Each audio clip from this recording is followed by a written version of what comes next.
Assalamualaikum warahmatullahi wabarakatuh.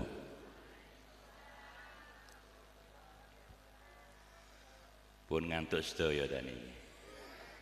Jam 11 punani. Assalamualaikum warahmatullahi wabarakatuh.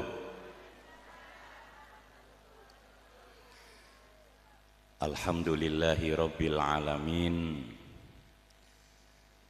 Wassalatu wassalamu ala asyrafil anbiya'i wal mursalin Sayyidina Muhammadin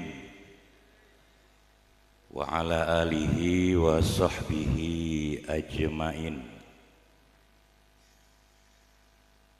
Rabbi shrah li sadri wa yassir li amri wahlul 'uqdatam min lisani yafqahu qawli. Amma ba'du. Ingkang sanget kawula mulyakaken Rais Suriah PJNU Kabupaten Lamongan Al-Mukarram Kiai Haji Salim Azhar,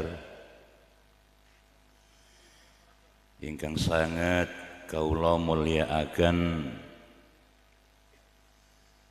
Ketua PJNU Kabupaten Lamongan Al-Mukarram Kiai Haji Sahrul Munir, ingkang sanget kawula mulyakaken pengasuh Pondok Pesantren Miftahur Rasyad Al-Mukarram Kiai Haji Munadzir Imron, ugi putra ketiga dari almarhum Kiai Ahmad Hafif Rusdi Al-Mukarram Kiai Husnul Mubarak, juga ingkang sanget kawula mulyakaken para kiai, para alim, para ulama yang hadir pada malam hari ini, para asatid, para alumni yang hadir pada malam hari ini, ingkang sanget kawula mulyakaken hadirin wal hadirat rahimakumullah. Bersyukur kehadirat Allah Subhanahu wa taala, dalu niki kula saged pepanggihan kali panjenengan sedaya dalam keadaan sehat wal afiat. Mugi-mugi kerawuhan kula lan panjenengan sedaya dipun wales kanthi ganjaran ingkang langkung sae dening Allah Subhanahu wa taala. Amin Allahumma amin. Hadirin wal hadirat, Bapak Ibu rahimakumullah. Saderenge kula mamasuki mauidhah hasanah, terlebih dahulu mari kita membaca suratul Fatihah untuk para santri Pondok Pesantren Al-Khazini Buduran Sidoarjo yang hari Senin kemarin, Senin sore, terkena musibah.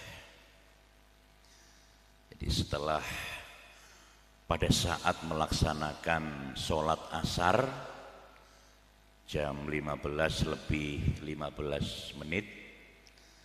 sholat asar berjamaah, dapat 2 rakaat sholat asar, kemudian gedungnya itu runtuh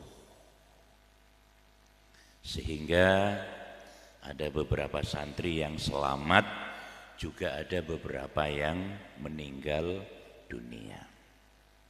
Nah, oleh karena itu Kita semua patut prihatin terhadap musibah yang dialami oleh Pondok Pesantren Al-Khazini.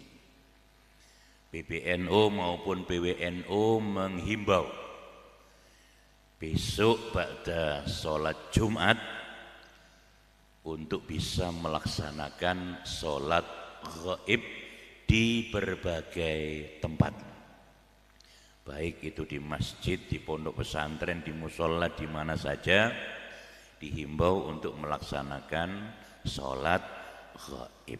Nah, malam hari ini monggo sareng-sareng maos Fatihah kita hadiahkan untuk beliau-beliau para syuhada, karena sedo dalam keadaan menuntut ilmu, sedo dalam keadaan sholat asar. Ila hadratin nabiyil mustafa sayyidina maulana Muhammadin sallallahu alaihi wasallam wa ala alihi wa ashabihi wa azwajihi wa dhurriyyatihi wa ahli baitihi wa ila hadrati jami'i santri Al-Khazini yang sedo.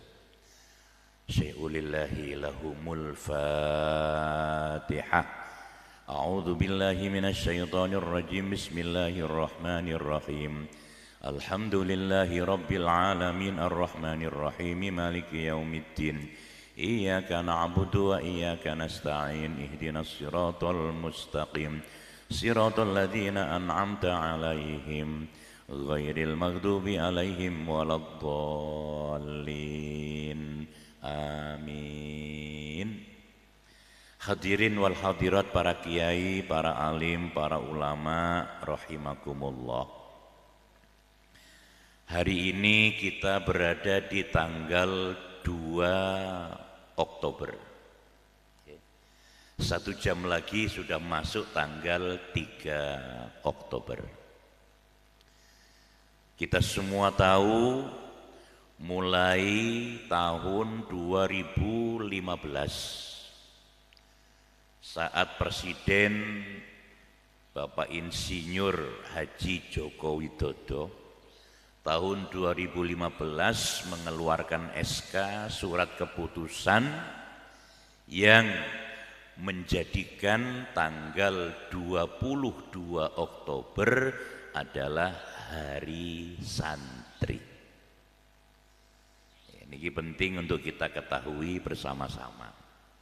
Tanggal 22 Oktober dinyatakan sebagai Hari Santri. Mengapa harus ada Hari Santri? Ini merupakan penghargaan dari negara untuk para kiai, para ulama, dan para santri. Pengakuan dari negara untuk para kiai, para ulama, dan para santri bahwasanya beliau-beliau ini betul-betul memiliki andil yang cukup besar di dalam kemerdekaan bangsa Indonesia. Jadi kita Nahdlatul Ulama ini memiliki saham yang besar. Mohon maaf kalau tidak ada resolusi jihad tanggal 22 Oktober, tidak akan mungkin terjadi yang namanya perang di tanggal 10 November. Umpama Kiai Hasyim Asy'ari mboten mencetuskan resolusi jihad di tanggal 22 Oktober, barangkali sampai hari ini kula kali panjenengan masih hidup dalam cengkeraman penjajah. Nah, oleh karena itu mari kita runtut bagaimana para kiai, para ulama mampu menggelorakan semangat juang warganya. Pertama, bahwasanya Nahdlatul Ulama ini bukan organisasi yang ecek-ecek. yang hanya didirikan sekedar dengan musyawarah, tidak. Ada 3 pilar yang mendasari Nahdlatul Ulama ini berdiri. Yang pertama adalah isyarah. Isyarah dari Mbah Khalil Bangkalan kepada Kiai Hasyim Asy'ari dengan memberikan tongkat dan tasbih. Isyarah. Yang kedua adalah dengan istikharah. Jadi tidak sembarangan, tidak hanya dengan musyawarah saja. Beliau Kiai Hasyim Asy'ari ini bukan hanya semalam 2 malam istikharahnya untuk mendirikan Jam'iyah Nahdlatul Ulama, akan tetapi berbulan-bulan dan bahkan ada yang mengatakan 2 tahun beliau istikharah sampai dihadiri oleh Rasul Muhammad sallallahu alaihi wasallam. Itu pertanda bahwasanya apa yang diinginkan beliau dan para kiai-kiai yang lain mendapatkan restu dari Rasulullah Muhammad sallallahu alaihi wasallam. Jadi pilar pertama isyarah, istikharah dan musyawarah. 3 pilar inilah kemudian Nahdlatul Ulama didirikan. Nah, beliau-beliau muassis ini bukan orang sembarangan. Orang-orang yang memang dekat dengan Allah, orang-orang yang cinta dan dicintai oleh Allah Subhanahu wa taala. Cinta kepada Allah, dicintai oleh Allah Subhanahu wa taala. Maka beliau-beliau itu biasa kita sebut dengan min jumlatil auliya. Beliau adalah para wali-wali Gusti Allah. Makanya Nahdlatul Ulama ini adalah organisasi yang insya Allah diridhoi oleh Allah Subhanahu wa ta'ala. Oleh karena itu, walaupun kegiatan kita tidak seberapa dibandingkan dengan perkembangan yang ada saat ini, menurut hasil survei, orang Indonesia itu 59% mengaku organisasinya mengikuti Nahdlatul Ulama.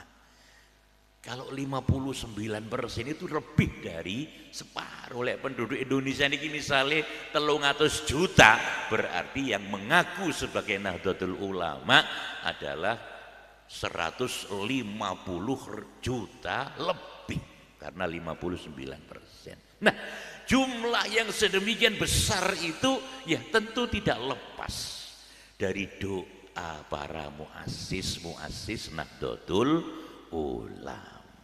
Nah, oleh karena itu insya Allah kita semua yang berkhidmat, kita semua yang mengabdi kepada Nahdlatul Ulama, dimanapun panjenengan mengabdi, tidak harus di pengurus cabang, walaupun di tingkat MWC, di tingkat ranting, di lembaga-lembaga, di badan-badan otonom, semuanya itu adalah mengabdi kepada Nahdlatul Ulama. Insya Allah mendapatkan doa dari muassis Nahdlatul Ulama Mbah Hasyim Asy'ari, diakui sebagai santri beliau dan didoakan anak cucunya husnul khotimah. Ini doa yang paling luar biasa, husnul khotimah insya Allah. Nah, perjalanan berikutnya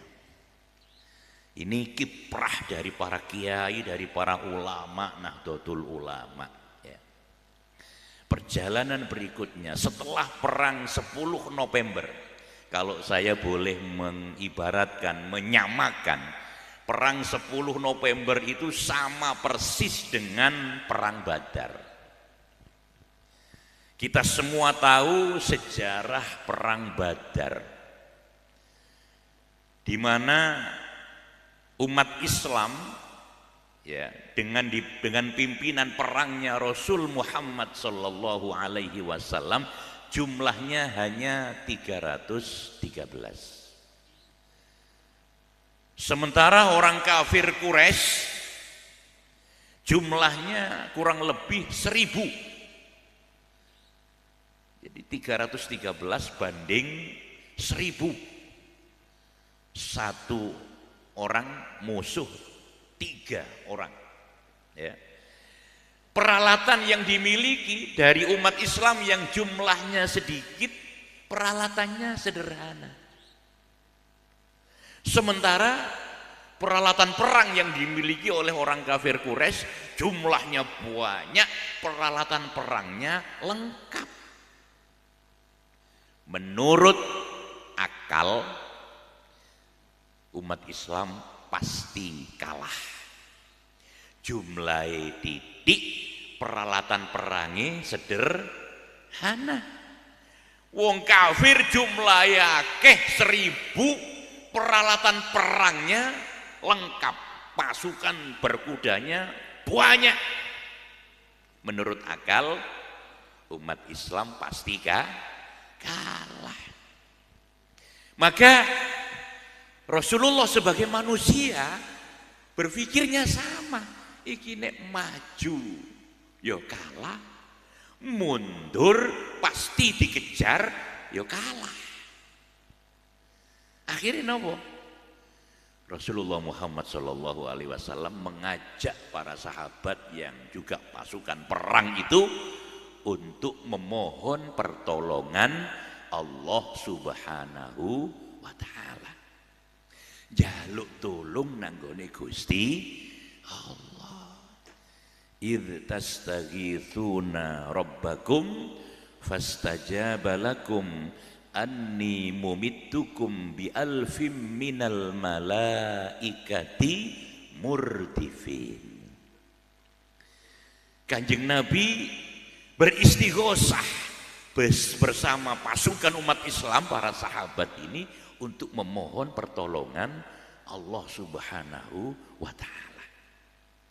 Nah, dari situlah doa-doa yang dipanjatkan oleh Rasul Muhammad sallallahu alaihi wasallam diijabah oleh Allah. Gusti, menawi pasukan umat Islam hari ini kalah Gusti, maka agama panjenengan ya sudah sampai di sini Gusti. Tapi menawi panjenengan menghendaki agama Islam terus berkembang, terus maju, maka berilah kami kemenangan Gusti.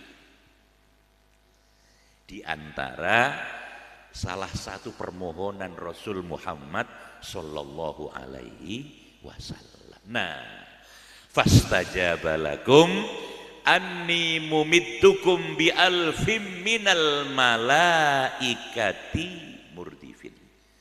Gusti Allah kemudian mengirimkan bantuan bala tentara dari malaikat yang jumlahnya 1000 malaikat dikirim oleh Allah untuk membantu pasukan Rasulullah Muhammad sallallahu alaihi wasallam. Lah karena sing bantu niku malaikat. Sementara para sahabat banyak yang mengerti dan memahami iku sapa iku kok panggai surban bermacam-macam. Sementara orang-orang kafir tidak ada yang kelihatan. Kalau nopo jeneng, kalau di pasukan Kanjeng Nabi itu ada para malaikat. Mereka tidak menyadari, sehingga pasukan-pasukan kafir itu gak ono sing ngantem, gak ono sing mukul, gak ono sing bacok. Tahu-tahu gelebak mati, tahu-tahu gelebak mati, gelebak mati. Masya Allah. Padahal sing ngantem ini gue malah fadribu fauqal a'naq, dipukul sitoke ngriki langsung mati. Begitu separuh lebih dari orang kafir yang mati, Dan tanpa diketahui ya, sebagian memang ada yang dibunuh oleh umat pasukan Kanjeng Nabi, tapi yang lebih banyak adalah dipukuli oleh malaikat. Separuh lebih, maka mereka berpikir, wah ini diterusun ontek ini, ayo melayu ayo. Akhirnya mereka lari tunggang langgang setelah lebih dari separuh mereka yang meninggal. Nah, ini sama persis dengan yang dialami oleh para kiai, para ulama di perang 10 November. Jenengan bayangkan, baru merdeka tidak punya bala tentara. Indonesia belum punya tentara nih, walaupun ada masih jumlahnya sedikit sekali. Dan karena baru merdeka tidak punya duit, gaya tuku senjata niku mboten enten, gak duwe duit. Akhirnya nopo? Senjatane nggih bambu runcing. Jadi pering niku dilincipi ngoten, niku gawe senjata, masya Allah. Sementara pasukan sekutu Inggris, Belanda, Jepang, India, senjata perangnya niku lengkap. Ono tank, ono meriam, kapal perang, pesawat tempur, lengkap. Menurut akal, saat itu tidak akan mungkin kita bisa memenangkan peperangan. Menurut akal. Tapi karena karena para kiai, para ulama duwe Gusti Allah, beliau tiap malam tidak pernah tidur memohon kepada Allah, manakala betul kejadian ini, berilah kami kemenangan wahai Allah, agar umat Islam mampu melaksanakan agamamu dengan sebaik-baiknya, mampu mengabdikan dirinya kepadamu wahai Allah dengan sebaik-baiknya, karena situasi yang aman dan merdeka. Nah, doa yang dipanjatkan oleh beliau-beliau inilah yang notabene kekasih-kekasih Allah yang diijabah oleh Allah Subhanahu wa ta'ala. Sehingga walaupun menurut akal manusia tidak mungkin pertempuran 10 November itu bisa dimenangkan oleh bangsa Indonesia, tapi pada kenyataannya mereka lari tunggang langgang. Karena apa? Karena para santri, para kiai ketika dibedil, ditembak, boten mempan. Ketika dibacok kali samurai, gak makan. Tapi niki dalam keadaan yang genting, ngoten lho nggih. Nek dalam keadaan biasa-biasa nggih, suwek kulite. Masya Allah, napa malih Pak Garnusa kali Gasmi niki wis gak makan apa-apa niku. Nggih.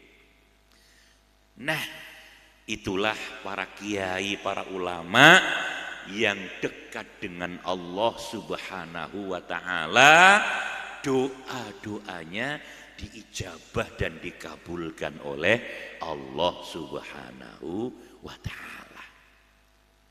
Sehingga dari sinilah maka negara memberikan penghargaan yang besar kepada beliau-beliau, pengakuan yang tinggi kepada beliau-beliau. 22 Oktober resolusi jihad itu dijadikan hari santri. Hari santri. Selanjutnya ketika peristiwa G30 SPKI, siapa yang menumpas mereka? Sejarah membuktikan bahwasanya para kiai, para ulama ketika negara terancam, maka beliau-beliau tampil di depan apapun resikonya, nyawa pun dikorbankan kalau sudah menyangkut ancaman terhadap negara.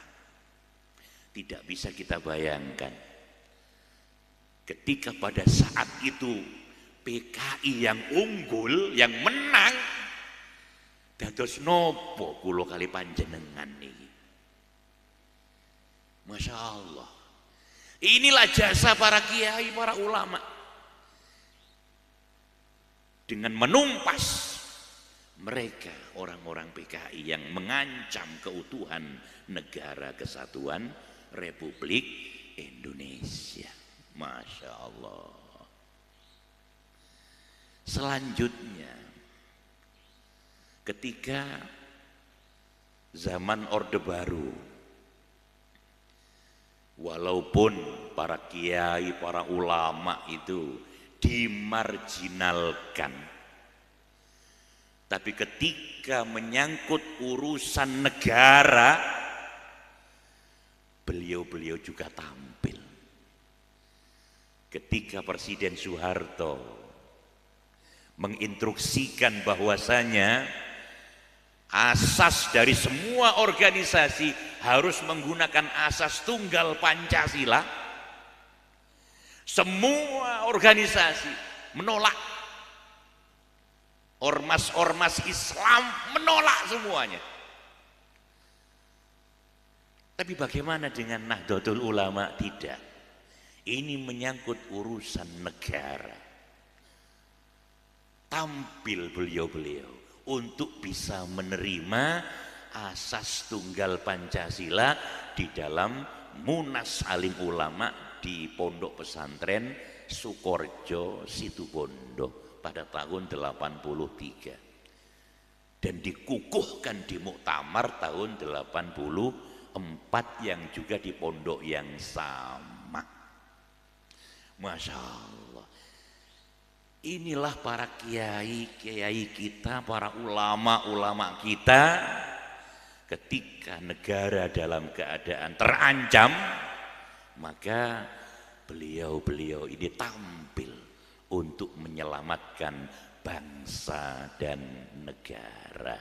Dan inilah yang diapresiasi oleh pemerintah, dalam hal ini Presiden Insinyur Haji Joko Widodo memberikan penghargaan, memberikan pengakuan terhadap jasa para kiai, jasa para ulama di dalam membela dan mempertahankan bangsa dan negara.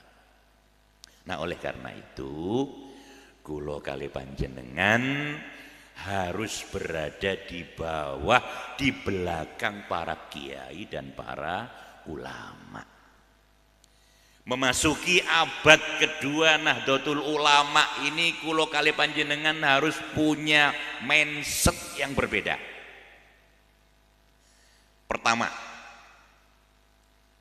ya. Jadi mindset kita harus dirubah.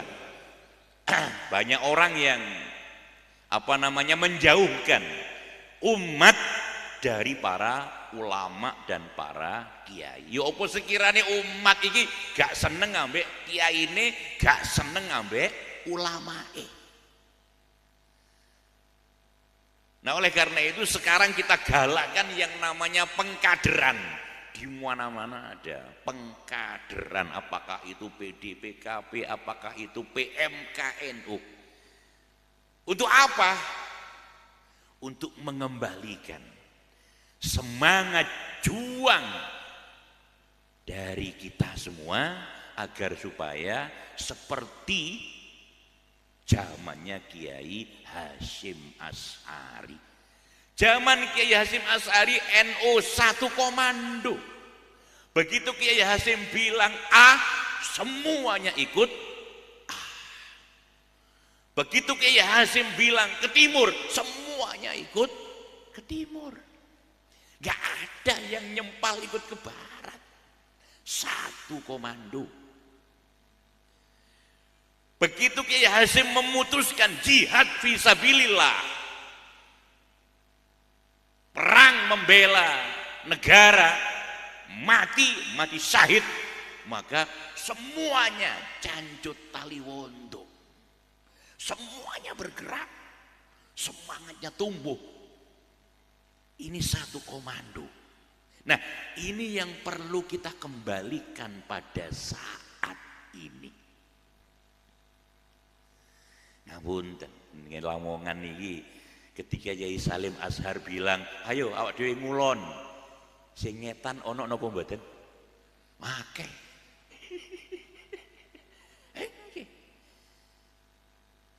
Ketika Yai Salim, ayo nanggone selatan, sing nanggone utara yo sik akeh. Ngoten lho.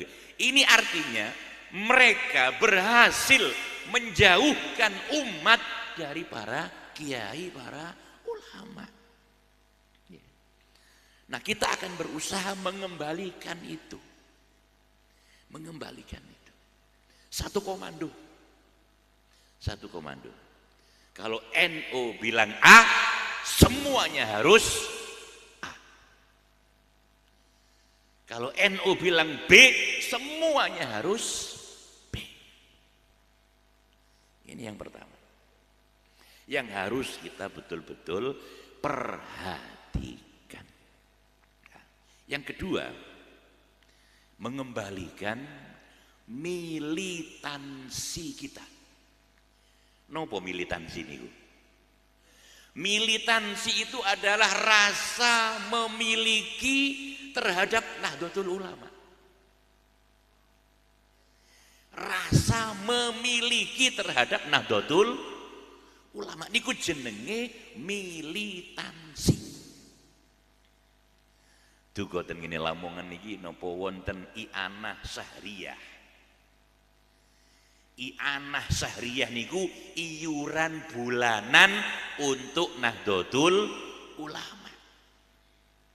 Embuh 2000, embuh 3000, embuh 5000. Lho lek warga NU sak Lamongan niki ngetokno i'anah sahriyah benulan 2000, benulan 3000 sugih NU Lamongan. Nah niki jenenge militansi. Jadi ada pengakuan bahwasanya NU ini adalah milik kami. Maka berapapun yang kami keluarkan tidak ada masalah, ikhlas. Itu namanya militansi, merasa memiliki terhadap Nahdlatul Ulama. Kalau dulu niku jimpitan berupa beras. Enten sing sak gelas, ono sing rong gelas. Lu nek dikumpul lo sak Kabupaten Lamongan dadi pirang ton niku. Masya Allah. Niku jenenge militansi. Lah niki rupa-rupanya militansi ini sudah mulai memudar. Diakui atau tidak sudah mulai memudar. Nah, cara mengembalikan ini tidak mudah, butuh waktu. Nyuwun ngapunten. Wonten napa mboten anak-anak dari orang NU disekolahkan di tempat lain, di Muhammadiyah, di Al Irsyad misalkan. Enten napa mboten? Kathah samangke. Itu namanya tidak punya militansi. Kalau yang punya jiwa militansi, seperti apapun keadaan lembaga pendidikan Nahdlatul Ulama, pasti anake didekek nang nggone lembaga pendidikan ma'arif apapun situasi dan keadaannya. Lho samangke niki mboten, Pak. Banyak anaknya orang-orang NU sing dikuliahno nang nggone Muhammadiyah. Lho niki pun bukan rahasia niki pun. Bukan rahasia. Dan Surabaya niku wonten kampus Muhammadiyah, tapi isine mahasiswane niku anak-anak dari Madura yang banyak. Lho Madura niku lho wong NU kabeh. Bahkan dulu ketika ditanya, "Opo agama sampean?" "Agamaku NU." Coba. Dari militansinya kepada NU itu dulu ditanya niku seperti itu. Agama ini dijawab NU. Tapi saat ini sudah berubah nih. Banyak di antara mahasiswa-mahasiswa yang di Muhammadiyah Surabaya itu adalah dari Madura, yang notabene putra putrinya orang gak duwe militansi. Kalau dia punya jiwa militansi, apapun perguruan tinggi yang dimiliki oleh Nahdlatul Ulama, pasti anaknya dikuliahkan di sana. Itu namanya punya jiwa militansi. Masya Allah. Nah, ini harus kita tumbuhkan kembali. Harus kita gairahkan kembali jiwa militansi ini. Dengan cara apa?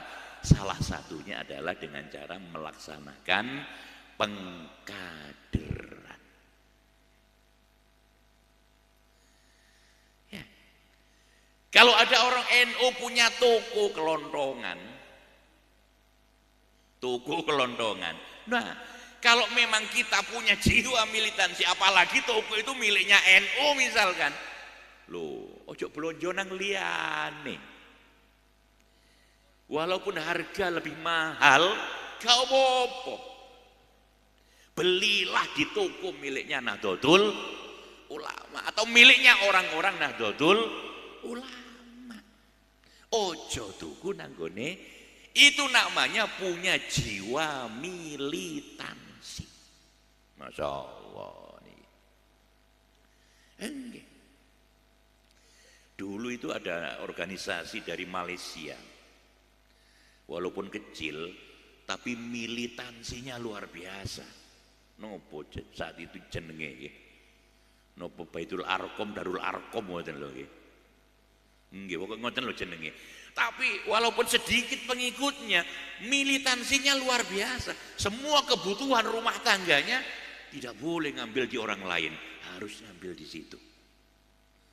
Sehingga walaupun anggotanya sedikit, mereka kuat dalam hal ekonomi. Masya Allah. Ini yang perlu kita tumbuhkan kembali di kalangan warga Nahdlatul Ulama. Dan ini butuh waktu, Pak. Butuh waktu. Ya.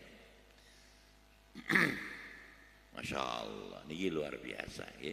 Jadi perlu kita kembalikan jiwa militansi di kalangan warga Nahdlatul Ulama. Yang selanjutnya, memasuki abad yang kedua ini, memang jumlah anggota kita lebih besar dan lebih banyak. Kuantitasnya niku luar biasa besar. Tapi kalau dilihat dari kualitas, ini yang perlu kita kembangkan lagi. Ini yang perlu kita gairahkan. Jangan hanya besar dalam jumlah, tapi kalau bisa kualitasnya juga harus besar pula. Ya. Memang agak susah itu ya, agak susah. Tapi alhamdulillah saat ini sudah banyak di antara kita yang memiliki gelar profesor. Profesor-profesor di kalangan Nahdlatul Ulama alhamdulillah bermunculan terus. Sehingga lembaga-lembaga pendidikan ma'arif di bawah naungan Nahdlatul Ulama harus mampu berpacu agar supaya setara dengan pendidikan-pendidikan yang lain. Harus sama-sama majunya. Karena apa? Karena dari situlah akan tercipta bibit-bibit unggul yang akan menggantikan posisi para kiai, para ulama yang sudah sepuh-sepuh ini. Sehingga Nahdlatul Ulama insya Allah bisa terjaga dengan bibit-bibit unggul ini. Nah, disinilah maka kula kali panjenengan monggo dimanapun kita berada, dimanapun kita apakah itu di struktural atau non struktural, insya Allah ketika kita mengabdi di Nahdlatul Ulama, insya Allah besok bersama-sama masuk surga bersama para muassis Nahdlatul Ulama. Ngoten Pak nggih? Pun mugi-mugi angsal barokah manfaat, mugi-mugi panjang umur, sehat walafiat, terus mengabdi kepada Nahdlatul Ulama. Wallahul muwafiq ila aqwamit thoriq. Assalamualaikum warahmatullahi wabarakatuh.